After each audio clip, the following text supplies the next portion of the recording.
여러분은 지금 어디에서 보고 계신가요? 그리고 지금은 몇 시인가요? 댓글로 함께 이야기 나눠주세요. 오늘 소개해드릴 이야기는 시댁 생활비 안 올려줄 거면 나가라고 협박하는 남편과 시모를 나락 보낸 주인공의 이야기입니다. 이 이야기에 대한 여러분의 응원과 의견을 마음 편히 댓글로 달아주시면 감사하겠습니다. 오늘의 이야기 시작하겠습니다. 살다 보면 참 어이없는 일들을 겪게 되죠. 특히 가족이라는 이름표를 달고 뻔뻔하게 구는 사람들을 볼 때면 더더욱요. 제가 겪은 일련의 사건들은 지금 생각해도 코웃음이 나올 만큼 황당하고 기가 막힌 코미디였습니다. 그 비극의 시작은 1년 전 남편의 승진 심사를 앞두고 모였던 시댁 본가의 주말 저녁 식사 자리였어요. 그날 시댁의 분위기는 마치 남편이 대기업 임원이라도 된 것 마냥 축제 분위기였어요. 상다리가 부러지도록 차려진 음식들 앞에는 시어머니, 막내 시누이, 시동생인 서방님, 그리고 동서까지 온 가족이 모여 남편을 칭송하기 바빴죠. 우리 장남, 이번에 부장 승진하면 월급이 얼마나 오르는 거냐? 에이, 어머니, 아직 심사 전이라 확정된 것도 아닌데요. 그래도 뭐 지금 받는 것보다는 꽤 오르겠죠. 아이고, 내 새끼. 그 힘든 회사 생활하면서 꼬박꼬박 어미 생활비도 챙겨주고 장하다 장해. 너희 아버지가 살아계셨으면 참 좋아하셨을 텐데 오빠 진짜 대단하다. 언니는 진짜 전생에 나라를 구했나 봐요. 오빠처럼 능력 있고 돈 잘 벌고 가정적인 남자가 어디 있다고? 그렇죠. 언니? 아가씨? 나라를 구한 건 제가 아니라 남편이죠. 저같이 일도 열심히 하고 내조 잘하는 아내가 어디 쉬운 줄 아세요? 에이. 언니도 참 농담도 잘하셔. 형님, 아주버님 승진하시면 저희 턱 한번 크게 내시는 거예요.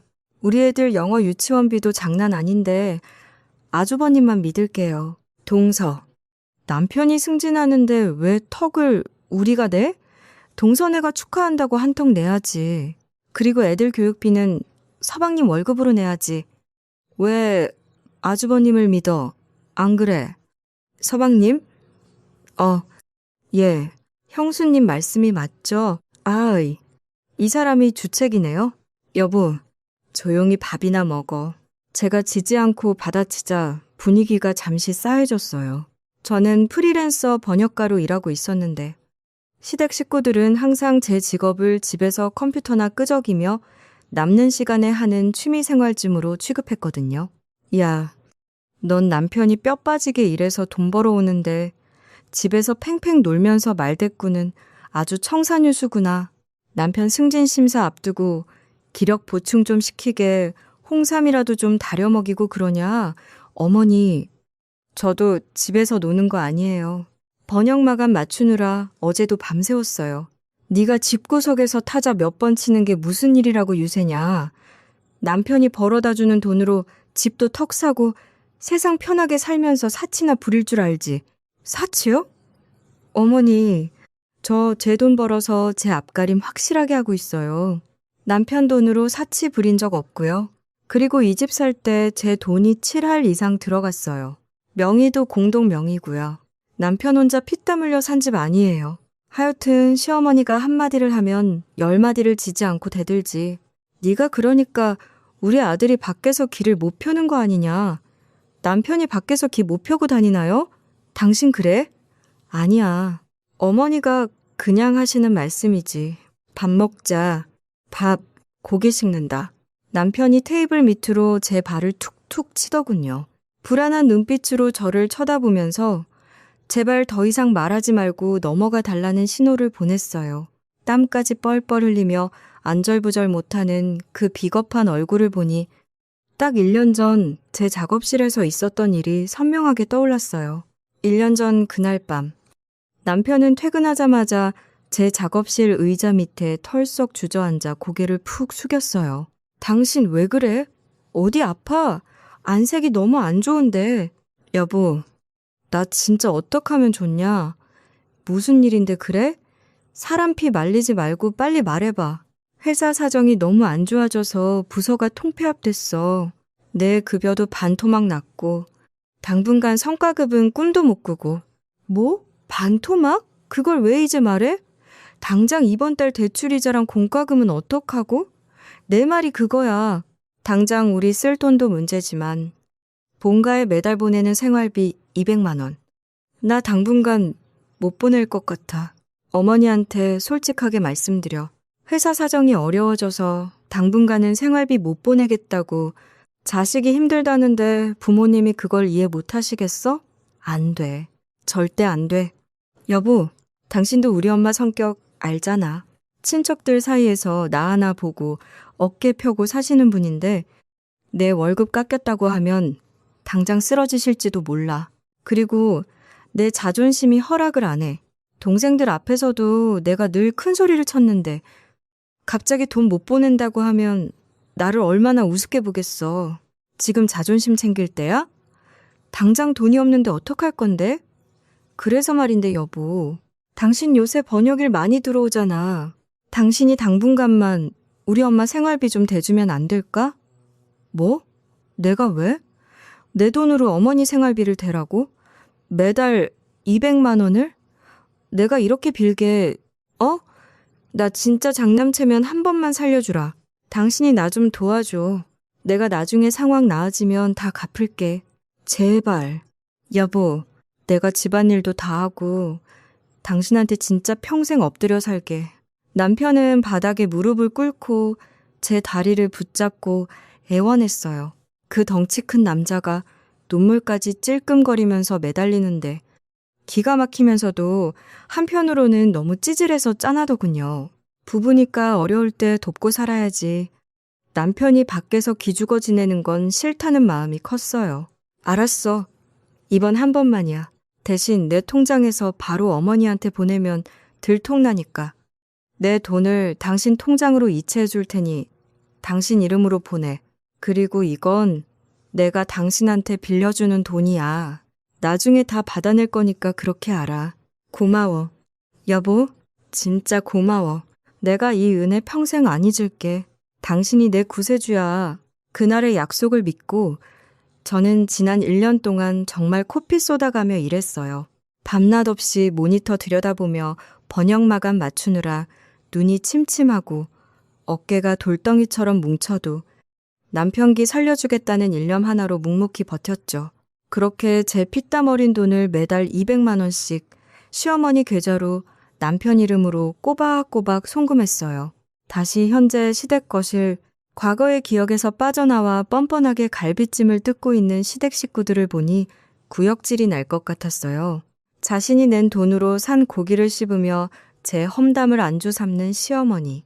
아무것도 모르면서 입만 살아서 나불대는 시누이와 동서, 그리고 그 가운데서 제 돈으로 완벽하게 위장된 능력 있는 장남 행세를 하며 거들먹거리는 남편까지요. 언니, 왜 그렇게 멍하니 있어요? 오빠 승진해서 월급 오르면 오빠 찬스로 우리 가족 다 같이 해외여행 가기로 했어요. 오빠, 약속 지킬 거지? 그래. 승진하면 오빠가 크게 한번 쏠게. 우리 막내 가고 싶은 거 다 골라와. 형님, 저희 가족도 잊으시면 안 됩니다. 그래. 다 같이 가자. 이 형이 다 책임질 테니까 걱정하지 마. 그래. 남편이 저렇게 든든하게 받쳐주는데 넌 도대체 불만이 뭐냐? 이번에 우리 장남 승진하면 내 생활비도 좀 올려다오. 요즘 물가가 너무 비싸서 200만 원으로는 택도 없다. 어머니, 200만 원이 적은 돈이 아니에요. 그 돈을 다 어디다 쓰시는데요? 네가 알아서 뭐하게. 늙은이 병원비하고 친구들 만나서 밥 한 끼 사 먹는 게 다지. 너는 네 친정 식구들한테 돈 퍼주면서 시어머니 생활비 올려주는 건 아깝냐. 네가 돈을 직접 벌어봤어야 돈 귀한 줄을 알지. 집구석에 처박혀서 남편이 주는 돈으로 편하게 살면 시댁 식구들한테 싹싹하게라도 굴어야지. 어머니, 저 남편이 주는 돈으로 편하게 사는 거 아니라고 아까부터 말씀드렸잖아요. 없는 말 지어내서 사람 바보 만들지 마세요. 진짜 다들 그만 좀 해. 여보, 당신도 어머니한테 꼬박꼬박 말대꾸 좀 하지 마. 분위기 좋은데 왜 이래? 진짜 내가 없는 말 했어? 여보, 그만해. 어머니, 집사람 며칠 동안 마감하느라 피곤해서 예민한가 봐요. 여보, 어서 일어나. 가자. 남편은 제 팔을 강제로 끌어당기며 현관 쪽으로 저를 떠밀었어요. 도망치듯 집 밖으로 나와 차에 타자마자 남편은 가슴을 쓸어내리며 큰 숨을 내쉬더군요. 당신 진짜 왜 그래? 오늘 그냥 좀 니하고 넘어가주면 안 돼? 내가 눈치도 줬잖아. 당신이야말로 왜 그래? 어머니가 나한테 말도 안 되는 억지 부리고 막말하시는데 넌 벙어리처럼 가만히 있었잖아. 내가 당신 몫까지 감당한다는 말이 틀려? 내가 매달 200만 원씩 꽂아주는 돈. 그거 내 피땀이야. 당신이 번 돈 아니라고. 근데 생활비를 올려달라고? 아, 목소리 좀 낮춰. 동네 사람 다 들어. 나도 알아. 당신 고생하는 거. 아는데 그래도 내 체면이 있잖아. 어머니가 내 월급 깎인 거 아시면 기절하실지도 몰라. 언제까지 나한테 이 짐 떠넘기고 넌 뒤로 숨을 건데? 진짜 마지막이야. 이번에 부장 승진 심사만 무사히 통과하면 월급 확 오를 거니까 그때까지만 참아줘. 내년이면 다 제자리로 돌아올 거야. 내가 당신한테 정말 잘할게. 응? 당신이 조금만 양보해주라. 알았어. 당신 승진 심사 결과 나올 때까지 기다려볼게. 대신 그 전까지는 당신 시댁에 발도 안 들일 거니까 그렇게 알아. 알았어. 당신 편한 대로 해. 내가 어머니한테는 잘 둘러댈 테니까 당신은 일에만 집중해. 고마워. 여보, 집으로 돌아오는 길. 차창 밖을 보며 가슴 한구석에서 서늘한 의심이 피어오르는 것을 느꼈어요. 정말 남편의 말대로 승진만 하면 모든 게 해결되는 걸까요? 아니, 그 승진이라는 것 자체가 존재하기는 하는 걸까요? 제 직감은 남편이 무언가 아주 큰 거짓말을 숨기고 있다는 것을 가리키고 있었고, 며칠 뒤 그 불길한 예감은 제 일상을 산산조각낼 끔찍한 현실로 다가오고 있었습니다. 한 달 후, 남편이 퇴근하고 돌아와 다짜고짜 소리를 쳤어요. 승진했다고요? 나 드디어 부장 달았어. 월급도 이번 달부터 당장 2배로 뛴다. 정말이야? 저번에는 회사 사정 안 좋아서 월급 반토막 난다고 했잖아. 아, 그거 회사가 위기를 극복하려고 인력 감축을 좀 했는데 나는 핵심 인재라 오히려 승진하고 연봉이 크게 오른 거야. 이제 고생 끝이야. 당신도 그동안 나 도와주느라 수고했어. 그럼 이제 어머니 생활비 200만 원은 당신이 알아서 드리는 거지? 나한테 빌려간 돈은 언제 갚을 건데? 아, 그건 당연히 내가 드려야지. 근데 이번 달은 승진례 내고 품위 유지비로 정장도 좀 사고 하려면 빠듯할 것 같아. 당신이 2달만 더 어머니 생활비 좀 내주라. 밀린 돈은 내가 연말에 성과금 나오면 이자 쳐서 한 번에 싹 갚을게. 나 부장이야. 나 못 믿어? 부장이면 부장답게 행동해. 이번 달까지만 내가 내고 다음 달부터는 국물도 없어. 부장이라는 타이틀을 달았다며 목에 깁스를 한 남편의 태도는 어딘가 과장되어 보였어요. 하지만 그 뻔뻔한 장담에 저는 일단 한 달 더 지켜보기로 했죠. 그런데 며칠 뒤 주말 아침이었어요. 초인종 소리에 나가보니 시어머니가 예고도 없이 현관문 앞에 서 계셨어요. 문 열어라. 내 아들 집인데 내가 연락하고 와야 하냐? 어머니, 미리 연락을 주셨으면 제가 마중이라도 나갔을 텐데요. 갑자기 오시면 어떡해요? 네가 집구석에서 놀고 먹는 거 뻔히 아는데 마중은 무슨 마중이냐? 내 아들이 드디어 부장 달고 월급이 2배로 뛰었다더라. 너는 남편 잘 만난 덕에 평생 돈 걱정 없이 호강하고 살게 생겼으니 나한테 절이라도 해야지. 어머니, 제가 노는 게 아니라 일하는 중이라고 몇 번을 말씀드려요. 그리고 남편 돈으로 호강할 생각 없어요. 제 밥벌이는 제가 알아서 충분히 하고 있어요. 말대꾸는 여전하구나. 아무튼 내 아들 월급이 2배로 올랐으니 내 생활비도 2배로 올려라. 다음 달부터는 매달 400만 원씩 통장으로 꽂아. 400만 원이요? 어머니, 그게 무슨 말씀이세요? 남편 월급 오른 거랑 어머니 생활비 오르는 게 무슨 상관인데요? 그리고 아직 남편 월급 들어오지도 않았어요. 남편 월급이 오르면 당연히 시어머니 대우도 달라져야지. 너는 친정에 얼마나 퍼나르려고 시어머니 생활비 400 주는 걸 아까워하냐? 내가 내 아들 돈 쓰겠다는데 네가 왜 난리야? 남편이 400만 원 드린다고 약속했어요? 저는 처음 듣는 이야기네요. 남편한테 직접 달라고 하세요. 저는 못 드려요. 독한 건 남편 돈 꽉 틀어주고 시어머니 굶겨주길 작정이냐? 시어머니는 제 대답은 듣지도 않고 집안 이리저리 휘젓고 다니기 시작했어요. 그러다 제 작업실 방에 멈춰섰죠. 방 안에는 제가 번역 작업을 하느라 하루 종일 앉아있는 최고급 인체 공학 의자가 있었어요. 장시간 앉아 일하느라 허리가 안 좋아서 제 돈으로 200만 원 넘게 주고 산 거였죠. 그 옆에는 친정엄마가 제 건강 챙기라며 보내주신 비싼 영양제 상자가 놓여 있었고요. 이 의자 아주 푹신하고 좋아 보이네. 안 그래도 요즘 허리가 쑤셔서 밥 먹을 때 앉을 번듯한 의자가 필요했는데 이거 내가 가져가야겠다.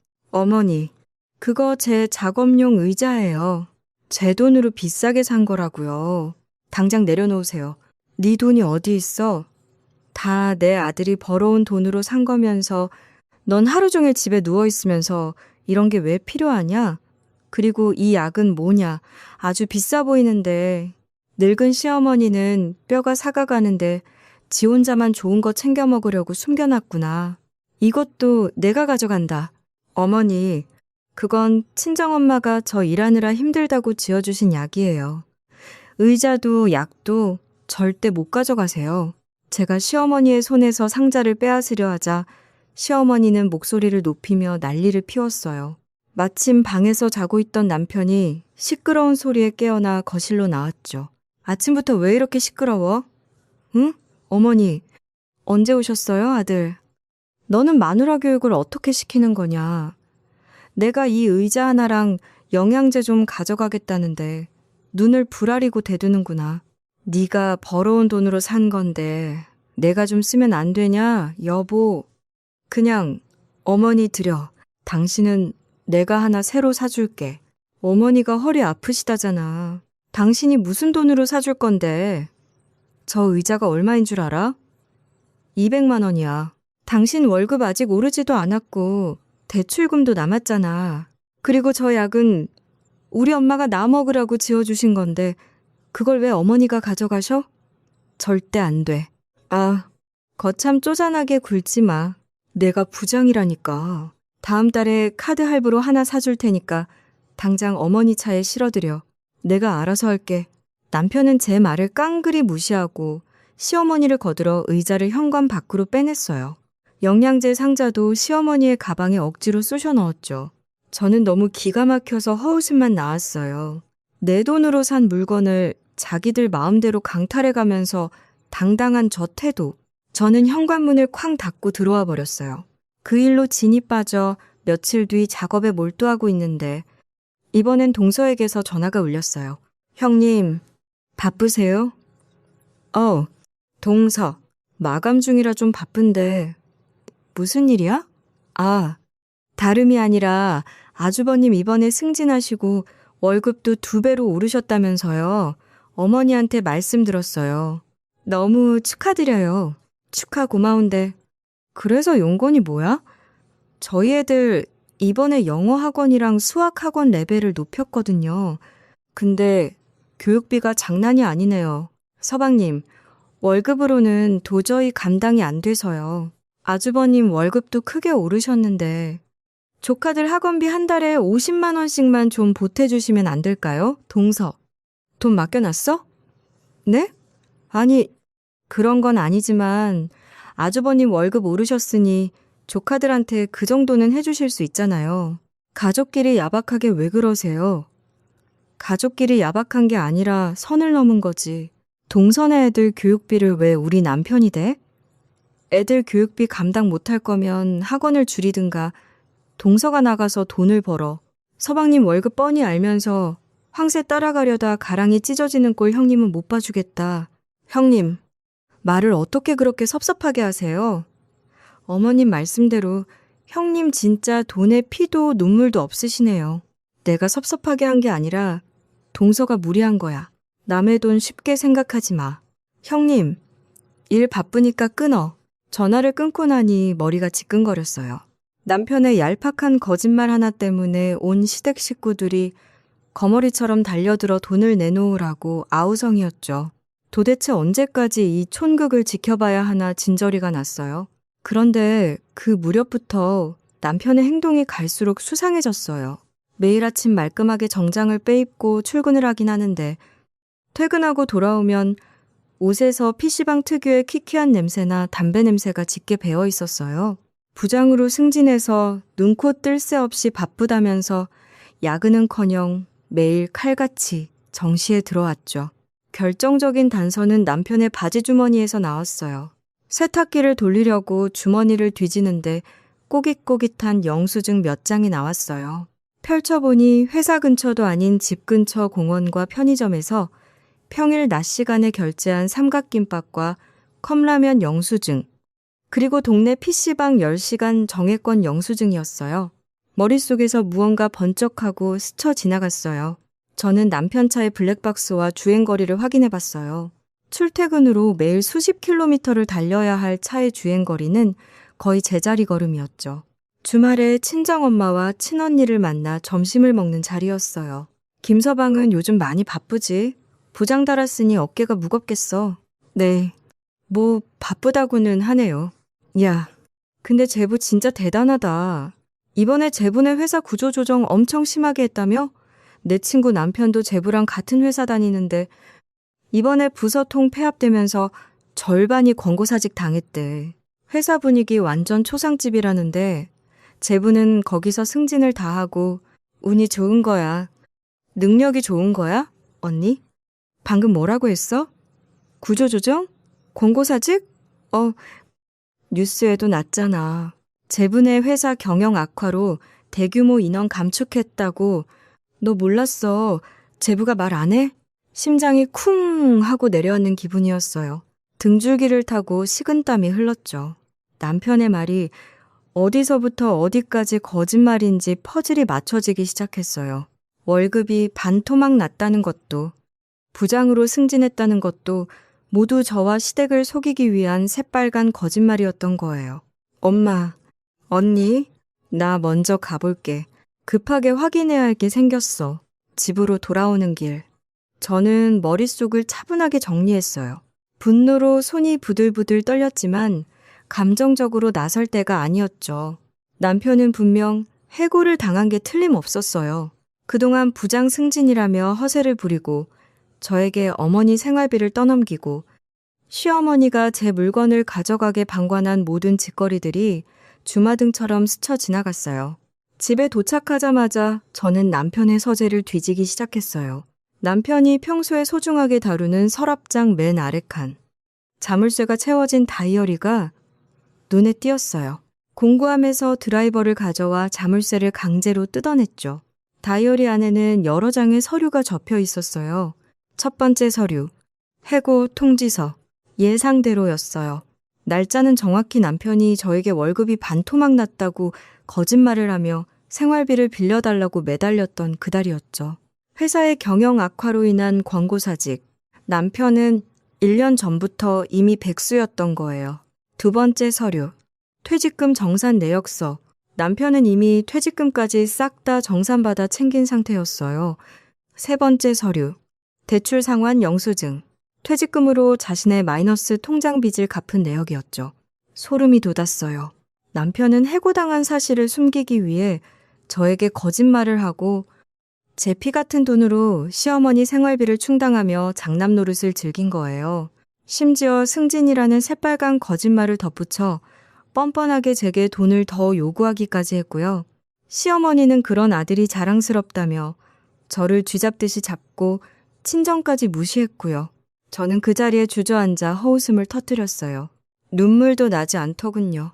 오직 이 기막힌 사기극을 어떻게 가장 고통스럽게 박살내줄까 하는 생각뿐이었어요. 저는 즉시 남편의 해고 통지서와 관련된 모든 서류를 제 휴대폰으로 선명하게 사진 찍었어요.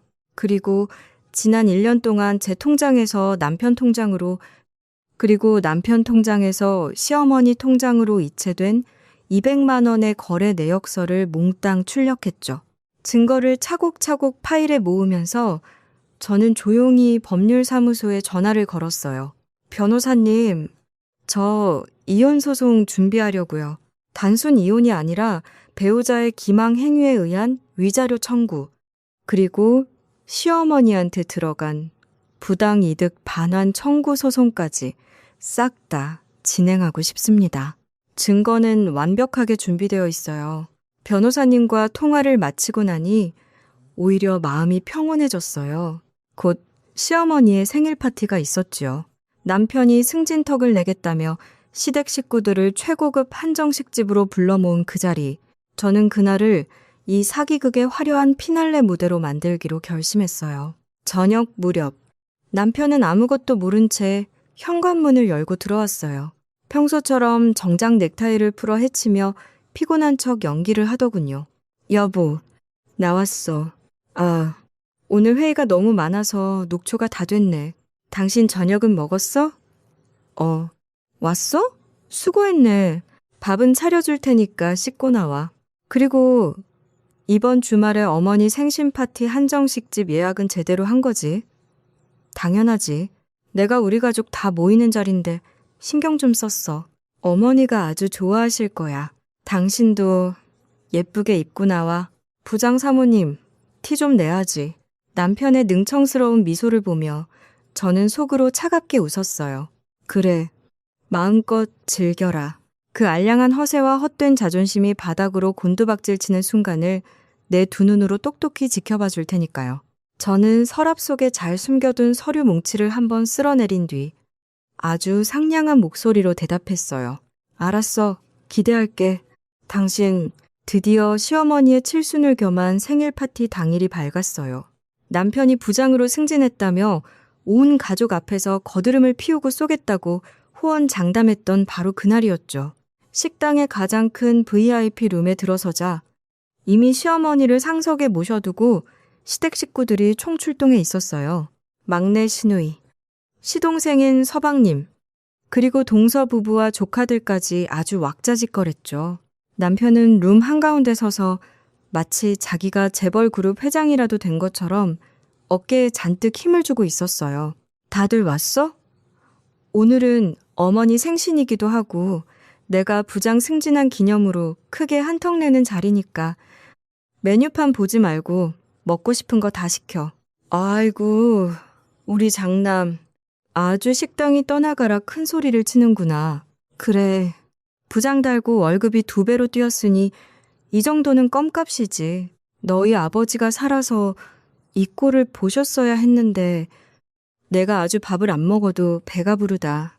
오빠 진짜 멋있다. 오늘 요리 보니까 장난 아니게 비싸 보이던데 언니는 좋겠어요. 남편이 이렇게 돈을 잘 벌어다 줘서 집에서 편하게 일하면서 호강하고 살잖아요. 안 그래요?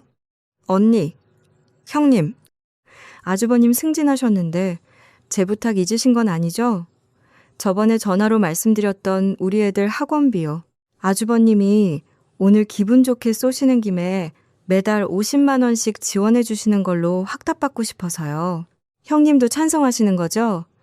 우리 조카들 좋은 대학 가면 다 아주버님 덕이라고 동네방네 소문낼게요.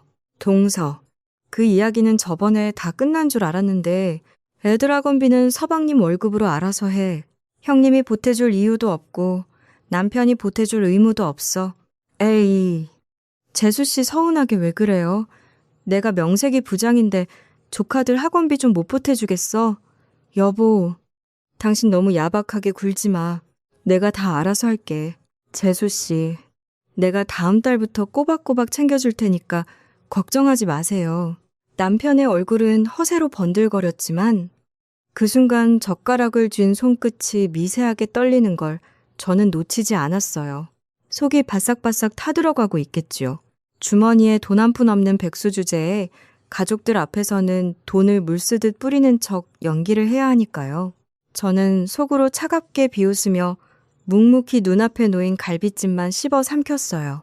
최고급 요리들이 끊임없이 상 위로 올라왔고 시댁 식구들은 남편을 찬양하며 개걸스럽게 음식을 비워냈어요. 시어머니는 기분이 좋으신지 남편의 빈 잔에 계속 술을 채워주셨고 분위기는 무르익을 대로 무르익었죠. 장장 2시간에 걸친 성대한 식사가 끝이 났어요. 직원들이 상을 치우고 후식으로 수정과를 내올 때쯤 드디어 결제의 순간이 다가왔어요. 담당 직원이 조심스럽게 계산서가 끼워진 빌지를 들고 룸으로 들어왔어요. 식사는 맛있게 하셨습니까? 오늘 총 결제 금액은 115만 원입니다. 결제는 어떻게 도와드릴까요? 이 집 음식 참 괜찮네요. 여기 카드로 긁어주세요. 일시불로요. 남편은 아주 여유로운 표정으로 지갑에서 신용카드를 꺼내 직원에게 건넸어요. 직원은 카드를 받아들고 소형 결제기에 꽂아 넣었죠. 띠 하는 소리와 함께 결제가 진행되는 듯 했어요. 그런데 직원의 표정이 굳어지더니 다시 카드를 빼서 마그네틱 부분을 옷에 문지르고 다시 꽂았어요. 삐빅 경고음이 룸 안에 울려 퍼졌어요. 손님, 죄송하지만 이 카드는 한도 초과로 결제가 거절되었습니다. 혹시 다른 카드 없으십니까? 그 순간 룸 안의 공기가 차갑게 얼어붙었어요. 시댁 식구들의 시선이 일제히 남편에게 쏠렸죠. 남편의 얼굴이 불그락푸르락 달아오르기 시작했어요. 당황한 기색이 역력했죠. 그럴 리가 없는데 내가 한도를 얼마나 넉넉하게 해놨는데 기계가 고장난 거 아니에요? 다시 한번 해봐요. 3번이나 시도했는데 한도 초과로 나옵니다. 다른 결제 수단으로 부탁드립니다. 아, 진짜 회식비로 카드를 너무 많이 긁었나 보네. 잠깐만요. 남편은 덜덜 떨리는 손으로 지갑을 뒤져 다른 카드를 꺼내 밀었어요. 직원이 다시 결제기에 카드를 꽂았죠. 삐삐 또다시 경고음이 울렸어요. 손님, 이 카드는 사용이 정지된 카드라고 나옵니다. 연체 기록이 있으신 것 같은데요. 아니, 이게 무슨 소리냐. 한도 초과의 정지라니. 우리 장남이 부장인데 카드값이 밀려서 정지가 됐다는 게 말이 되냐? 너희들 기계 진짜 이상한 거 아니야? 어머니, 그게 아니라 제가 요새 바빠서 카드 대금 결제를 챙기는 걸 깜빡했나 봐요. 여보, 당신이 일단 계산 좀 해. 내가 내일 바로 입금해 줄 테니까 빨리. 남편은 제게 SOS를 치며 눈빛으로 애원했어요. 식은땀을 뻘뻘 흘리며 모든 상황을 무마해달라고 빌고 있었죠. 하지만 저는 여유롭게 수정과를 한 모금 마신 뒤 가만히 앉아 있었어요. 제가 꼼짝도 하지 않자 시어머니의 불똥이 저에게로 튀기 시작했어요. 야, 너는 남편이 체면을 구기고 있는데 멍하니 앉아서 뭐 하는 거냐. 당장 일어나서 계산하라고. 가만 보니 네가 우리 아들 돈 관리한다고 다 빼돌린 거 아니야? 내 아들이 월급이 2배나 올랐는데 카드가 정지될 일이 뭐가 있어. 네가 친정에 몰래 돈을 퍼다 주니까 이 사달이 난 거 아니냐고. 어머니, 남편 돈 관리 제가 안 해요. 각자 벌어서 각자 관리하고 생활비만 각출하는데 제가 무슨 돈을 빼돌려요? 남편 카드가 정지된 건 남편이 돈이 없어서 그런 거겠죠. 독한 거 네가 그러고도 마누라냐? 남편이 그동안 너 먹여 살리고 입혀 살렸는데 밥값 하나 계산 못 해줘서 남편을 이 꼴로 만들어? 네가 내 아들 돈 다 친정에 빼돌린 거 내가 모를 줄 알아? 정 계산할 돈 없으면 너 당장 주방 들어가서 설거지라도 해서 밥값 내. 어서 시어머니는 삿대질까지 해가며 제게 막말을 퍼부었어요. 막내 시누이와 동서도 저를 이상한 여자 취급하며 수근거리기 시작했죠. 저는 천천히 자리에서 일어났어요. 남편은 제가 계산을 하러 가는 줄 알고 안도의 한숨을 내쉬었지만 저는 가방의 지퍼를 열었어요. 그리고 미리 준비해온 두툼한 서류 봉투를 꺼내 식탁 한가운데로 퍽 소리가 나게 던졌어요. 어머니, 완전 땡큐죠. 저보고 돈 벌어 오라고 하셨으니 시댁 생활비 이제 끊어요. 그리고 제가 친정에 돈을 빼돌린 게 아니라 되게 잘난 장남이 제 피 같은 돈을 빼돌려서 그동안 장남 노릇 한 거니까 똑똑히 좀 보세요. 뭐? 이게 어쩌고 어째? 이게 도대체 무슨 서류인데 식사 자리에 휙휙 던지고 난리야. 저는 봉투 안에 있던 은행거래 내역서를 꺼내 시어머니 눈앞에 펼쳐 보였어요. 형광펜으로 쫙쫙 줄까지 쳐놓은 서류였죠. 이 내역서 보이시죠? 지난 1년 동안 정확히 매달 2일에 제 통장에서 남편 통장으로 200만 원씩 이체된 기록이에요. 그리고 남편 통장에 돈이 꽂히자마자 정확히 5분 뒤에 어머니 통장으로 그 200만 원이 그대로 송금됐죠. 어머니가 우리 능력 있는 장남이 보내줬다며 동네방네 자랑하고 쓰셨던 그 생활비. 그거 다 제가 밤새워 번역일해서 번 제 돈이에요. 네. 네 돈이라고? 말도 안 되는 소리 하지 마라. 우리 장남이 뼈 빠지게 일해서 번 돈인데 네가 왜 거짓말을 해? 거짓말은 대개 아들이 했지. 어머니, 이거 한번 읽어보시겠어요? 글씨가 작아서 안 보이시면 제가 친절하게 읽어드릴게요. 저는 남편의 서재에서 찾아냈던 해고 통지서를 번쩍 집어들었어요. 남편의 얼굴이 사색이 되어 제 손에서 서류를 빼앗으려 달려들었지만 저는 재빨리 몸을 피하며 목소리를 높였어요. 주식회사 땡땡, 물산 권고사직. 날짜는 정확히 1년 전이네요.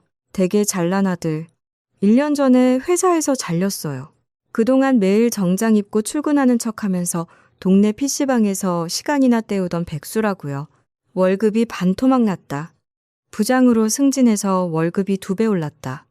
그거 전부 다 거짓말입니다. 루마는 말 그대로 찬물을 끼얹은 듯 조용해졌어요. 시어머니는 충격에 입을 다물지 못했고 막내 시누이와 동서는 서로의 얼굴만 번갈아 보며 경악을 금치 못했죠. 오빠, 언니 말이 진짜야? 오빠 회사 잘린 거 진짜야? 그럼 나랑 약속했던 해외여행은? 아니, 아주버님, 어떻게 이러실 수가 있어요? 그럼 우리 애들 학원비 보태준다는 것도 다 거짓말이었던 거예요? 사람을 어떻게 이렇게 바보로 만들어요? 형님, 형수님 말씀이 다 사실입니까? 진짜로 1년 동안 백수였으면서 가족들을 감쪽같이 속인 거예요? 아니야. 저 여자가 미쳐서 헛소리하는 거야. 어머니, 제 말 좀 믿어주세요. 저 여자 서류 다 조작해온 거라고요. 여보, 너 당장 이거 안 치워? 남편은 끝까지 구차하게 변명을 늘어놓으며 저를 몰아세웠어요. 저는 그 꼴이 너무 우스워 허웃음을 터뜨렸어요. 조작? 경찰서 가서 진위 여부 가려볼까? 회사에 전화해서 확인해볼까? 끝까지 추잡하게 굴지 마. 당신 퇴직금 정산받아서 당신 마이너스 통장 빚 갚은 내역서도 다 있으니까. 어머니, 상황 파악 다 되셨죠? 저 이제 설거지하러 안 가도 되는 거죠? 밥값은 부장님한테 내라고 하세요. 저는 이만 가보겠습니다. 저는 서류들을 다시 가방에 챙겨넣고 뒤도 돌아보지 않고 룸을 빠져나왔어요. 식당 복도를 걷는데 등 뒤에서 남편이 다급하게 쫓아오는 발소리가 들렸어요. 주차장에 도착해 차 문을 열려는 순간 남편이 제 팔목을 거칠게 낚아챘어요. 여보, 잠깐만. 내 말 좀 들어봐. 당신 이렇게 가버리면 나는 어떡하라고? 밥값은 어떡하고, 우리 어머니 쓰러지시면 어떡하냐고. 그거야 당신이 알아서 할 일이지. 내가 알 바 아니잖아. 내 팔 놔. 더럽게 어디다 손을 대. 내가 잘못했어. 내가 다 잘못했으니까 제발 한 번만 봐줘. 내가 자존심 때문에 그랬어. 당신한테 백수라는 거 들키면 무시당할까봐 무서워서 그랬어. 내가 내일부터 당장 노가다라도 뛰어서 당신한테 진 빚 다 갚을게. 제발 오늘 계산만 좀 해주고 어머니 좀 달래줘. 남편은 주차장 바닥에 무릎을 꿇고 제 다리를 붙잡고 매달렸어요. 1년 전 제 작업실에서 저에게 200만 원을 빌려달라고 애원하던 그 찌질한 모습 그대로였죠. 하지만 이번에는 동정심조차 생기지 않았어요. 역겨움만 치밀어 오를 뿐이었죠. 자존심? 넌 자존심 때문에 나한테 기생해서 내 등골 빼먹었냐? 남편이라는 작자가 밖에서 돈 한 푼 못 벌어오면서 집에서는 왕노릇하고 네 엄마가 나 개무시할 때 넌 옆에서 즐겼잖아. 내가 바보 등신인 줄 알아? 여보? 진짜 아니야. 내가 당신 사랑하는 거 알잖아. 우리 부부잖아. 부부? 내 피땀 어린 돈으로 지 엄마 호강시키고 뻔뻔하게 승진턱 쏜다고 사기치는 게 부부야? 넌 그냥 사기꾼이고 기생충만도 못한 놈이야. 오늘부로 너랑 끝이야. 내일 법원에서 소장 날아갈 테니까 변호사나 알아봐. 저는 남편을 매몰차게 걷어차버리고 차에 올라탔어요. 남편이 차창을 두드리며 살려달라고 울부짖었지만 저는 창문을 올리고 가차없이 엑셀을 밟아버렸죠. 백미러로 주저앉아 머리를 쥐어뜯는 남편의 모습이 멀어지는 걸 보며 저는 10년 묵은 체증이 쑥 내려가는 듯한 엄청난 해방감을 느꼈어요. 다음 날 아침, 저는 출근 시간이 되자마자 미리 예약해둔 변호사 사무실로 향했어요. 변호사님은 제가 가져온 증거 서류들을 꼼꼼히 검토하시더니 완벽하다고 고개를 끄덕이셨어요. 남편분의 기망 행위가 너무나 명백합니다. 이혼 사유로 충분하고요. 위자료 청구도 무조건 승소할 수 있습니다. 변호사님, 이혼 위자료는 당연한 거고요. 제가 시어머니한테 매달 200만 원씩 보냈던 그 돈, 1년 치면 2,400만 원이잖아요. 그거 부당이득 반환 청구 소송으로 무조건 다 돌려받을 겁니다. 한 푼도 양보할 생각 없어요. 네, 물론입니다. 이체 내역서와 남편의 해고 통지서가 있으니 시어머니를 상대로 부당이득 반환 청구가 가능합니다. 남편이 속여서 지급하게 만든 돈이니까요. 그리고 남편 명의로 된 재산, 통장 잔고나 전세 보증금 같은 거 남아있는 게 있습니까? 당장 가압류부터 걸어야 합니다. 소송 들어가면 돈 빼돌릴 게 뻔하니까요. 네, 집이 공동 명의인데 남편 지분이 30% 정도 있어요. 그리고 남편 통장에 남은 돈이 있을 텐데 그것도 싹 다 묶어버려 주세요.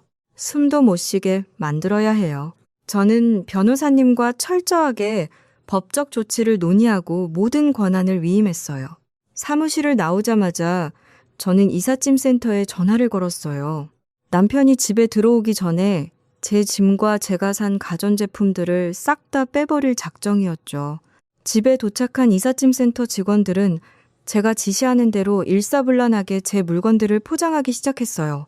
제가 번역 작업을 하던 비싼 의자, 컴퓨터, 제가 산 냉장고와 세탁기, 그리고 제 옷가지와 책들까지요. 남편이 샀던 싸구려 소파와 텅 빈 장식장만 덩그러니 남겨두고 집안을 싹 비워버렸어요. 짐이 다 빠진 메칸 집 한가운데 서서 저는 도어락 비밀번호를 변경해버렸어요.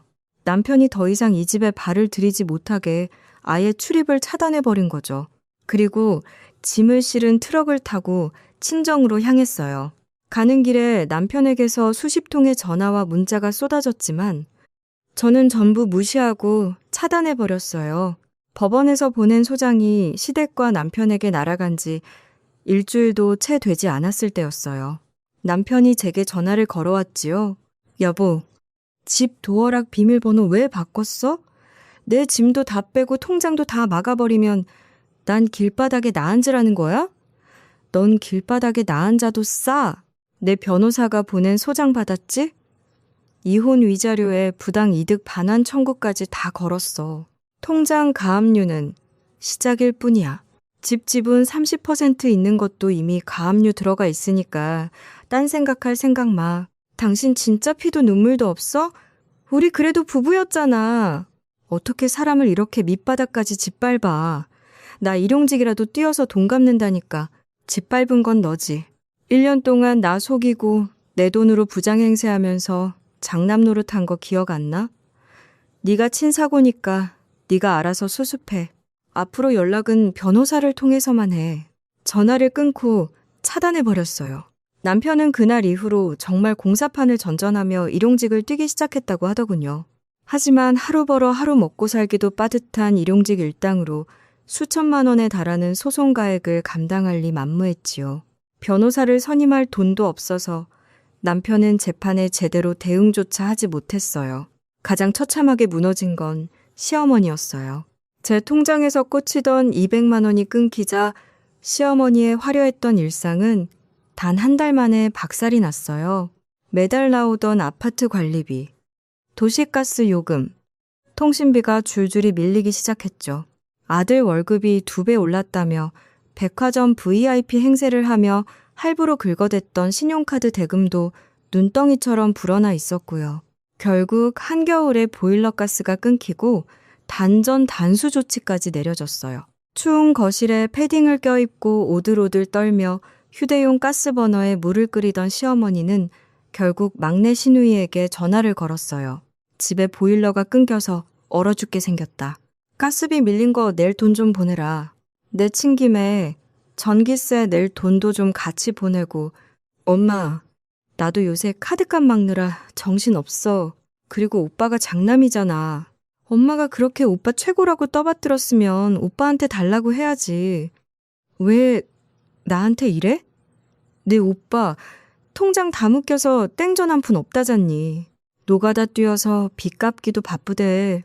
오빠 진짜 어이없네. 우리한테 승진했다고 사기치고 해외여행 쏴준다는 것도 다 거짓말이었잖아. 언니가 준 돈으로 우리한테 생색낸 거 생각하면 아직도 짜증나.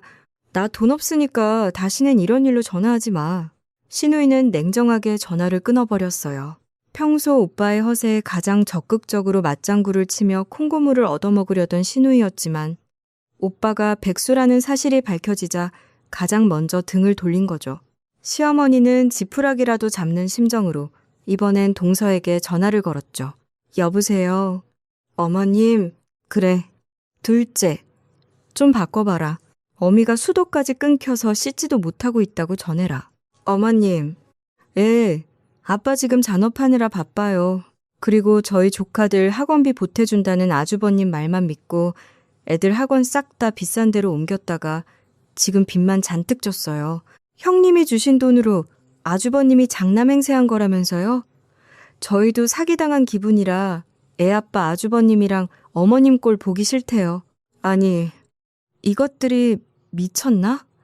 그래도 내가 너희 어미이고 시어머니인데 어떻게 이렇게 매정하게... 어머님, 매정한 건 어머님이죠. 형님 고생해서 번 돈으로 호강하실 땐 저희한테 국물도 안 떨어지더니 이제 와서 돈 필요하니까 저희 찾으시는 거예요? 형님한테 가서 무릎 꿇고 빌기라도 하세요.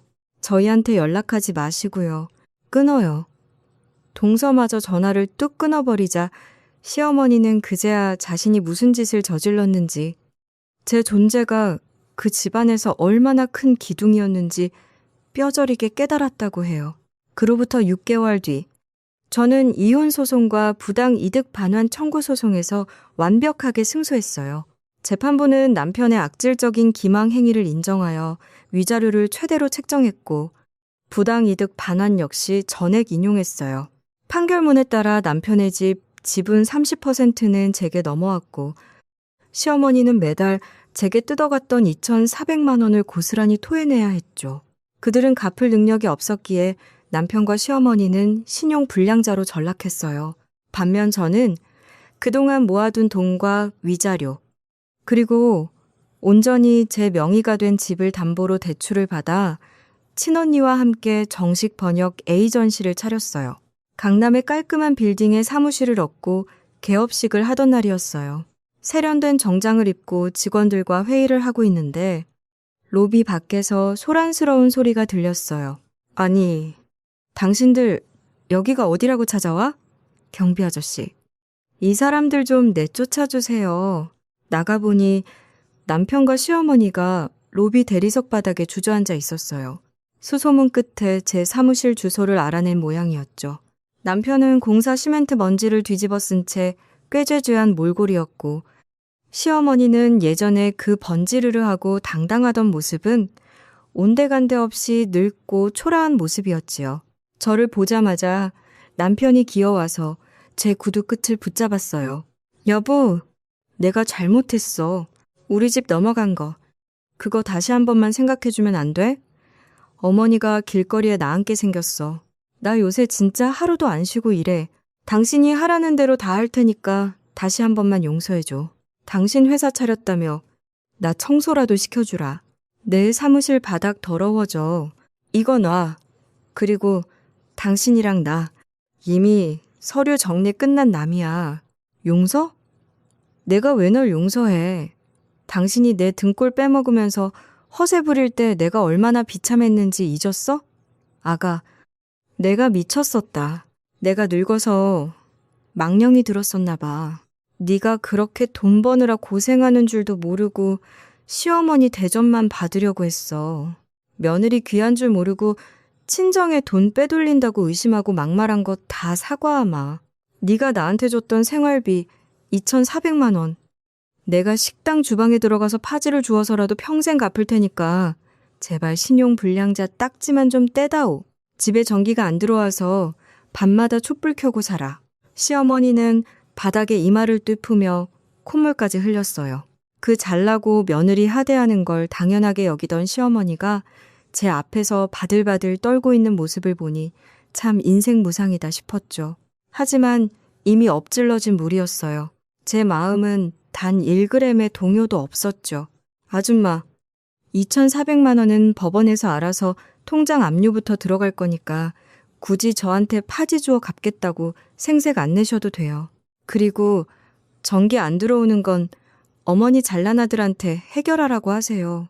저는 어머니 아들도 아니고 며느리도 아니니까요. 저번 한정식 집에서 제가 설거지해서 밥값 내라고 하셨죠? 어머니야말로 지금 당장 식당 주방이라도 들어가서 설거지라도 하셔야 입에 풀칠이라도 하시겠네요. 아가, 제발 우리 장남이 빚 갚느라 등골이 다 챈다. 네가 이렇게 번듯하게 회사까지 차렸으면서 굳이 그렇게 벼룩의 간을 내어 먹어야 속이 시원하겠니? 네가 어른한테 이럴 수 있어? 네, 엄청 시원하네요. 남의 피눈물 뽑아 먹고 살았으면 그 정도 대가는 치르셔야죠. 언니, 경비 아저씨 오셨어? 이 사람들 당장 끌어내. 업무 방해로 영업 손실 청구하기 전에 건물 경비원들이 다가와 남편과 시어머니를 양쪽에서 붙잡아 질질 끌고 나갔어요. 남편은 끌려가면서도 제 이름을 부르며 발버둥 쳤고 시어머니는 아이처럼 엉엉 울었죠. 깨끗하게 닦인 유리문 너머로 두 사람이 길바닥에 내동댕이 쳐지는 모습을 보며 저는 묵은 체증이 완전히 씻겨내려가는 것을 느꼈어요. 에이전시는 생각보다 훨씬 빠르게 자리를 잡았어요. 저 혼자 프리랜서로 일할 때보다 큰 규모의 출판 번역과 영상 번역 계약들을 따내면서 매출은 단숨에 몇 배로 뛰었죠. 친언니는 싹싹한 성격으로 경영과 영업을 전담하고 저는 깐깐하게 번역물의 품질 관리를 맡으며 최고의 파트너가 되었어요. 매달 통장에 찍히는 수익금 단위가 달라졌죠.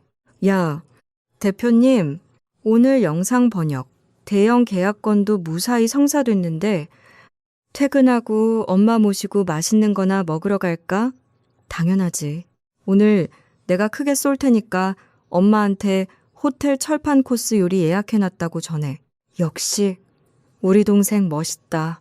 옛날에 그 구질구질한 시댁 식구들한테 돈 다 뜯기고 마음고생할 때 생각하면 아주 용됐어. 옛날 이야기 하지 마. 재수 없어. 이제 내 인생에 빨대 꽂고 기생하던 인간들은 다 분리수거 끝났으니까. 맞네. 완벽하게 소각 처리 끝났지.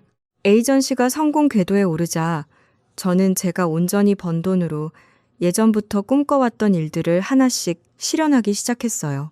주말이면 친정엄마를 모시고 고급 스파를 가기도 하고 백화점에 들러 엄마와 언니 옷을 가격표 안 보고 마음껏 고르기도 했죠. 결제할 때마다 남편처럼 한도 초과를 걱정할 일도 누군가의 눈치를 볼 일도 전혀 없었어요. 그러던 어느 날 모르는 번호로 장문의 문자가 왔어요. 스팸인 줄 알고 지우려다 보니 동서였어요. 형님, 아니 대표님, 오랜만이에요. 저희 애들 아빠도 다니던 회사 사정이 안 좋아져서 지금 쉬고 있어요. 조카들 영어 학원도 다 끊었고 집 대출이자 내기도 버겁네요. 형님 번역회사 강남에 크게 차리셨다는 소문 들었어요. 혹시 회사에 제가 할 만한 잔심부름이나 문서 정리 알바 자리라도 없을까요? 아주버님이랑 어머님은 꼴도 보기 싫지만 형님은 제가 예전부터 진짜 능력 있다고 존경했거든요. 저는 문자를 읽고 코웃음을 쳤어요. 동서의 그 특유의 뻔뻔함은 변하지 않았네요. 필요할 때는 간도 쓸개도 다 빼줄 것처럼 굽신거리다가 쓸모가 없어지면 언제 그랬냐는 듯 안면을 몰수하고 또 돈 냄새를 맡으면 꼬리를 치며 다가오는 그 얄팍한 본성요. 예전 같았으면 좋게 돌려 거절했겠지만 이제 저는 그런 쓸데없는 감정 노동을 할 필요가 없었죠. 저는 아주 짧고 명료하게 답장을 보냈어요. 동서, 구직 활동은 취업 포털 사이트를 이용해. 그리고 나 이제 형님 아니니까 앞으로 연락하지 마. 문자를 보내자마자 그 번호마저 스팸으로 차단해버렸어요. 제 인생의 바운더리 안에는 이제 저를 진심으로 아끼고 사랑해주는 사람들, 그리고 제가 일군 노력의 결실만 남았어요. 거짓과 허세로 똘똘 뭉쳐 남의 고열을 빨아먹으려 했던 사람들은 철저히 도태되어 버렸죠. 오늘도 저는 제 이름이 적힌 명패가 놓인 넓은 대표실 책상에 앉아 간 내린 커피를 마시며 하루를 시작해요. 창밖으로 눈부신 햇살이 쏟아져 들어오고 직원들이 활기차게 인사하며 출근을 하죠. 저는 듀얼 모니터 전원을 켜고 새롭게 들어온 번역 프로젝트 파일들을 꼼꼼하게 검토해요. 누구에게 의지하지 않고 오직 제 실력과 피땀으로 일군 제자리, 이 완벽하고 통쾌한 일상이 저는 무척이나 마음에 듭니다. 살면서 누군가를 위해 기꺼이 헌신할 수는 있어요. 부부라면 당연히 어려울 때 돕는 게 맞죠. 하지만 그 헌신을 당연한 권리인 양 착각하고 기만과 거짓으로 남을 깎아내리려는 자들에게는 자비란 필요 없다는 걸 뼈저리게 배웠습니다. 아닌 건 아니라고 시원하게 할 말 다 하고 제 몫은 제가 확실하게 챙기는 지혜. 그것만이 험난한 세상에서 나 자신을 지키는 유일한 무기라는 걸요. 저들의 몰락은 끝이 아니라 제 화려한 인생, 이막의 완벽한 오프닝이었던 셈이죠. 오늘 준비한 이야기는 여기까지입니다. 재미있게 들으셨다면 구독과 좋아요, 알림 설정까지 눌러주세요. 지금 어디서 듣고 계세요? 여기는 서울이고요. 다음 이야기로 다시 찾아뵙겠습니다. 오늘도 끝까지 함께 해주셔서 감사합니다. 듣고 싶은 이야기나 보고 싶은 주제가 있다면 댓글로 남겨주세요. 여러분의 이야기도 기다리고 있겠습니다. 영상이 재미있으셨다면 좋아요와 구독도 부탁드립니다. 다음 사연으로 다시 찾아오겠습니다.